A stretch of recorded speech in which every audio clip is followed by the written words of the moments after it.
There is a particular kind of silence that does not comfort, it does not reassure, it does not settle the nerves or invite the deep exhale of relief. It is instead the silence of a theater between acts, the hush before the curtain rises again on something larger, louder, and far more consequential than anything that came before. That is precisely the silence hanging over the Middle East this week, and if you have been celebrating what happened on April 8th, 2026 as peace, I would gently but firmly suggest that you have misread the room. Dramatically, dangerously, completely. A 2-week ceasefire between the United States and Iran brought a pause to 40 days of American and Israeli attacks on Iran, attacks that had pushed the entire region to the very threshold of a wider war. 40 days of strikes, 40 days of missiles and drone fire and burning infrastructure. And now, we are told, 14 days of quiet. 14. The number almost deserves to be savored slowly because it reveals everything about the nature of what this agreement is, and more importantly, what it is not. It is not a resolution, it is not a framework, it is not even a foundation. It is, in the most precise and honest language available to us, a comma. And the sentence it interrupts is still being written in fire. Let us begin at the beginning, because the origins of this ceasefire are as instructive as its terms, and the terms are as revealing as its almost immediate unraveling. On February 28, 2026, Israel and the United States launched an air war against Iran, killing its supreme leader and many other officials, destroying a large number of military and government targets, and killing civilians. The supreme leader of Iran, gone. Iranian military infrastructure done struck with the kind of coordinated ferocity that military planners spend careers designing. And Iran, in response, did something that no nation had done before in modern history with quite this level of audacity. It effectively closed the Strait of Hormuz, not threatened to close it, not rattled the concept as a diplomatic gesture, closed it, and in doing so triggered what energy analysts are now calling the largest oil supply disruption in recorded history. Tanker traffic through the strait plunged due to the threat of Iranian attacks, triggering the largest oil supply disruption in history. About 20% of global oil supplies passed through the waterway before the attacks began. 20% of the world's oil, gone, removed from the equation of global commerce with the decisiveness of a switch being thrown. And what followed in the global energy market was not gradual, it was seismic. The Brent crude oil spot price averaged $103 per barrel in March, $30 higher than the average in February, and daily, Brent crude oil prices reached almost $120 per barrel on April 2nd. In 6 weeks, the world went from what analysts had described as an oversupplied market to a condition of genuine, documented scarcity. ANZ estimates that nearly 10 million barrels per day of crude supply have been removed from effective global availability, turning what was expected to be a modest surplus at the start of the year into a deep deficit. Deep deficit. Those are not dramatic words chosen for theatrical effect. Those are the precise clinical words of commodity analysts staring at numbers that do not lie. And those numbers are telling us that this ceasefire, this 14-day pause, has not fixed anything. It is merely suggested that someone, somewhere, would like us to believe it is fixing something. There is a difference, and it is not a subtle one. Iran's supreme leader instructed all military units to stop firing, according to a statement read on state-run news, adding pointedly, "This is not the end of the war." Read that sentence again. Not a declaration of peace, not an embrace of resolution. The explicit, formal, official communication from Tehran to the world was, "This is not the end." And yet, in Washington and in certain Western capitals, the announcement was received with the kind of relief that borders on willful self-deception. President Trump declared a total and complete victory. Iran claimed it had forced America to accept its 10-point plan. Both sides declared triumph simultaneously, which is, historically speaking, the surest possible sign that neither side has achieved anything durable.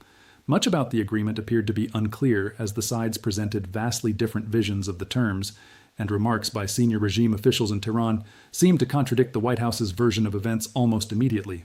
The ceasefire was hours old when the contradictions began emerging. Not subtly, not in the fine print, but loudly, publicly, in the statements of senior officials on both sides who plainly understood the agreement to mean entirely different things. That is not an accident of diplomacy. That is a structural flaw, and structural flaws in agreements of this magnitude do not self-correct. They detonate.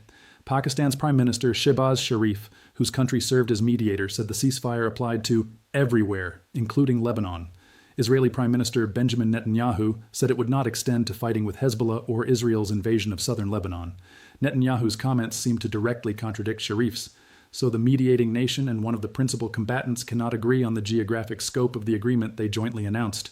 And in the hours that followed that announcement, Israel launched what its own military described as its largest coordinated strike in the current conflict. Over 100 Hezbollah targets in Beirut, in southern Lebanon, in the Bekaa Valley, within 10 minutes.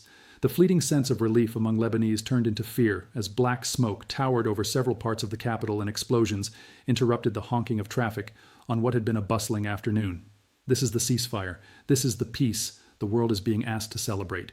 If you are still reading, and I hope you are, because what comes next matters more than what came before, then you understand by now that what we are watching in the Middle East is not the resolution of a conflict. It is the intermission. And the second act is being staged with considerably more ambition than the first. But before we get to what comes next, I want to stop and ask you to do something. If this kind of analysis, the kind that goes deeper than the headline, that follows the money and the military movements and the internal politics rather than the press releases, if this is the kind of analysis you have been looking for, then subscribe right now. Because the next 14 days will be the most important 14 days in this region in a generation, and you need to be here for every single development as it unfolds. Now, let us talk about the players, because in geopolitics, nothing explains a situation more completely than understanding who benefits from it and why. The brokering of this particular ceasefire involved 3 significant external actors, and each of them brings to the table not humanitarian concern but strategic calculation of the most cold-blooded variety. President Trump said he believes China helped push Iran toward the ceasefire, and a spokesperson for the Chinese embassy confirmed that Beijing had been working to help bring about a ceasefire and end to the conflict. China's motivation here is not obscure. Beijing is the largest buyer of Iranian oil. The closure of the Strait of Hormuz is a catastrophe for Chinese energy security, for Chinese manufacturing, for Chinese economic growth. Every day the strait remains closed, China bleeds. So China pressed Iran. That is not peacemaking, that is self-preservation wearing the costume of diplomacy. Pakistan, which formally mediated the ceasefire, enters this story with its own complex set of interests and pressures. Pakistan's prime minister invited delegations from both the US and Iran to Islamabad for further negotiations to settle all disputes.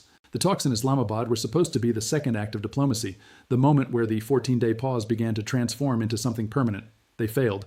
Vice President J.D. Vance, who led the U.S. delegation, said the negotiations failed because Iran would not provide an affirmative commitment that they will not seek a nuclear weapon. The simple question is, do we see a fundamental commitment of will for the Iranians not to develop a nuclear weapon? We have not seen that yet, Vance told reporters.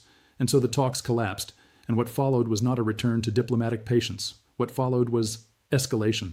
The U.S. Navy commenced a blockade of Iranian ports in the Persian Gulf in an effort to wring concessions out of Tehran.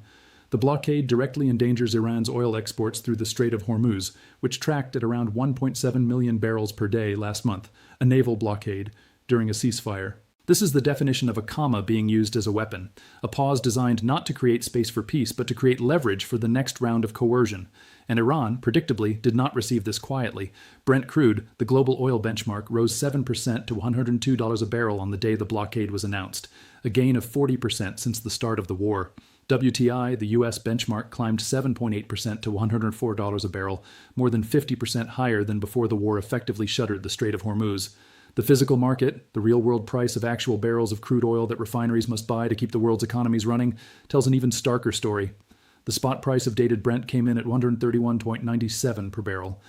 One energy analyst described it simply, dated Brent at 144 is not just a price record, it is the physical market telling you that real barrels are becoming scarce. The market is pricing in scarcity, not just risk. Scarcity, not risk. There is an enormous difference between those two words, and the global energy market is now pricing for the former.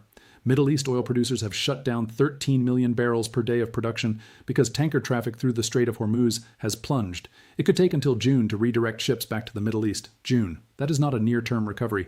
That is a structural disruption that will reshape energy costs, inflation rates, and economic conditions across the entire developing world, most of which has no meaningful strategic interest in this conflict, but will pay its price in higher fuel costs, more expensive food, and deeper poverty. And now consider what the ceasefire has actually produced on the ground inside the strait itself. Maritime intelligence firm Windward stated plainly, the strait has not reopened. It is in a supervised pause. Coordination with Iranian armed forces is still required for all transits. A supervised pause.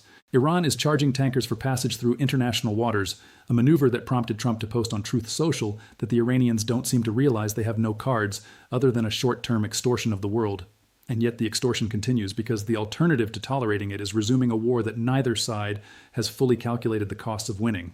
Meanwhile, the ceasefire's violations are being documented with the kind of meticulous, painful precision that only comes from communities that have learned, through decades of broken promises, to count every bullet. In Gaza, where a separate ceasefire agreement was brokered back in October 2025, the pattern previews what the Iran ceasefire may become. Israel violated the Gaza ceasefire agreement at least 2,400 times from October 10, 2025 to April 14, 2026 through airstrikes, artillery, and direct shootings.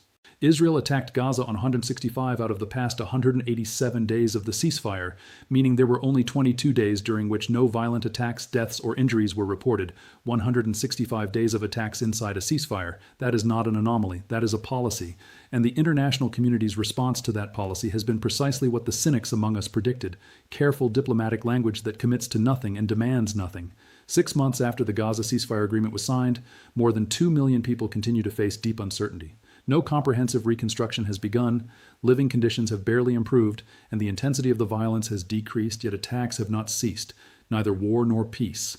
That phrase, coined by those living the reality on the ground, is perhaps the most precise description of what the ceasefire industry produces, a condition that is too unstable for rebuilding and too managed for the world's conscience to demand intervention.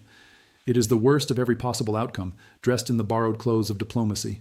History is an uncomfortable teacher. It does not grade on a curve. It does not reward good intentions or accept the defense that the situation was complex and the players were trying their best. It simply records what happened, and then, with the patient cruelty of pure chronology, it reveals whether the decisions made in moments of crisis led toward stability or toward catastrophe. And when you study the history of this particular region and this particular kind of ceasefire, the verdict is not ambiguous. It is damning. The current 14-day pause between the United States and Iran is now fraying at precisely the edges that any serious analyst would have predicted. Since its declaration, the ceasefire has been violated by both sides. At midnight on the night it was announced, Hezbollah launched a rocket attack on the border town of Metula. Later, sirens were heard in Tel Aviv, Haifa, and Ashdod in response to an incoming Hezbollah strike. The ink was barely dry. The celebrations in Tehran's streets were still visible on live camera feeds, and the rockets were already in the air. This is not a failure of the ceasefire. This is the ceasefire working exactly as its weakest links allow, which is to say, not at all. Iran has been working to remove debris blocking the entrances to its underground missile bases during the ceasefire, according to satellite images reviewed by major news organizations. Front-end loaders can be seen scooping up rubble from blocked tunnels and loading it into nearby dump trucks. The United States and Israel had spent significant military resources striking the entrances to these bases, attempting to trap missile launchers inside and prevent their redeployment. And during the ceasefire and during the 14 days of supposed silence, Iran was methodically clearing the rubble, restoring access, reconstituting the very military capacity that the weeks of strikes were designed to eliminate. A military analyst at a non-proliferation research center offered the most unsentimental possible summary of the situation. The ceasefire requires you to accept that your adversary is going to reconstitute the capacity you just spent enormous effort destroying. That is not a bug. That is the feature. U.S. intelligence assessed that roughly half of Iran's missile launchers were still intact after a month of fighting. Many of those launchers may have been buried underground by the strikes on tunnel entrances, but the design of the missile cities was built around the concept of eating the first attack, digging yourself out, and launching again. Eat the attack, dig out, launch again. That is not a posture of defeat. That is a posture of strategic patience, the willingness to absorb punishment and preserve the capacity to inflict it in return. And 14 days of ceasefire is, if anything, a gift to that strategy. It is time to dig out. Now let us examine the one thread that connects every dimension of this crisis, the thread that runs from the battlefield to the gas station to the grocery store to the retirement account of every working person in the developed world who has not been paying attention. That thread is oil. The EIA now expects Brent crude oil prices to remain elevated, with prices averaging well above pre-conflict levels, and disruptions continuing through late 2026, as escalating attacks on energy infrastructure around the region create a premium in the oil price throughout the forecast period.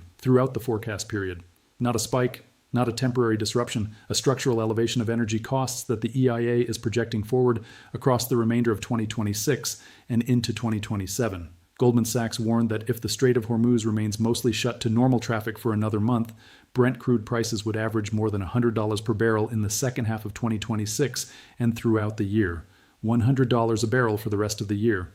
What does that mean in practical terms for the people who are not generals or diplomats or intelligence analysts, for the people who are simply trying to live their lives and make their economies work? It means higher fuel prices, which means higher transportation costs, which means higher food prices, which means that the conflict in the Strait of Hormuz lands not in the Persian Gulf, but in the checkout line of every supermarket in Europe, Asia, and the Americas. The war does not stay in the Middle East. It never does. It travels at the speed of commerce. South Korea currently has 26 vessels, including oil tankers, unable to travel through the Strait of Hormuz. Shipping executives and analysts said uncertainty surrounding the ceasefire is still making the transit too risky. 26 tankers sitting idle, waiting for clarity that has not come and may not come. And South Korea is one nation. Multiply that across the dozens of countries that depend on the strait for energy security, and the picture that emerges is not a regional crisis. It is a global one, moving in slow motion through supply chains and price indexes and currency valuations, visible to those paying attention and invisible to those who stopped watching when they heard the word ceasefire and assumed the story was over. The story is not over. It has barely begun its most dangerous chapter. What you should be watching in the days remaining in this 14-day window is precisely what the markets, the satellite imagery, and the statements of every senior official on every side of this conflict are already showing us. Watch whether the strait reopens, genuinely fully, to normal traffic volumes. The CEO of a major maritime logistics firm said the strait remains effectively closed, and the behavioral attitudes of ship owners and operators are exactly the same today as they were at the peak of the conflict. There is no known or established way to transit the Strait of Hormuz. There is even no clear way to contact the Iranians on how to do it. That is a ceasefire in name only. Watch whether the talks in Islamabad resume after their collapse, and watch whether Iran makes any movement on the nuclear question, because the nuclear question is the load-bearing wall of this entire negotiation, and so far it has not moved. And watch Lebanon, because Lebanon is where the entire architecture of this ceasefire is most visibly cracking. Iran closed the Strait of Hormuz again in response to Israeli attacks in Lebanon, and President Trump warned that U.S. forces would remain positioned around Iran until Iran fully complies with the agreement, a reclosed strait. Military forces remaining in position, a president posting midnight warnings on social media. These are not the textures of a peace process. These are the textures of an armed standoff in which both parties are simultaneously claiming the other side broke the agreement and positioning themselves for what comes next. What comes next is the question that should keep every serious observer of this region awake at night, not with panic, but with the disciplined attention that consequential moments demand, because the cascading escalation risk that analysts have been warning about for months has not diminished with this ceasefire. It has been concentrated into a 14-day window. Every rogue actor, every splinter faction, every proxy force with its own agenda and its own weapons and its own definition of acceptable provocation is now operating inside a compressed timeline with heightened stakes and reduced margin for error. 14 days. We are already most of the way through them. The ceasefire expires soon. And the question that every diplomat, every intelligence analyst, every military commander, and every citizen of a world that runs on Middle Eastern energy should be asking is not whether the ceasefire has held, it manifestly has not, but what replaces it. Because a comma is not a sentence. And the sentence being written in the Persian Gulf, in Lebanon, in Gaza, in the back channels of Washington and Tehran and Beijing, is one that will define the geopolitical architecture of this decade. This is not the calm after the storm. This is the eye of it. What do you think happens when the 14 days run out? What do you believe comes next? I want to know. Not because this channel traffics in speculation, but because the most important analysis of complex events happens when serious people reason through them together. Drop your answer in the comments. Tell us what you are watching, what you think will break first, and why. This community thinks carefully, and that thinking matters. And remember, this is for education and discussion only, not personal financial advice. I am sharing a way to think through the history, the market, and the ownership question so you can make your own decisions with your own money and your own risk in mind.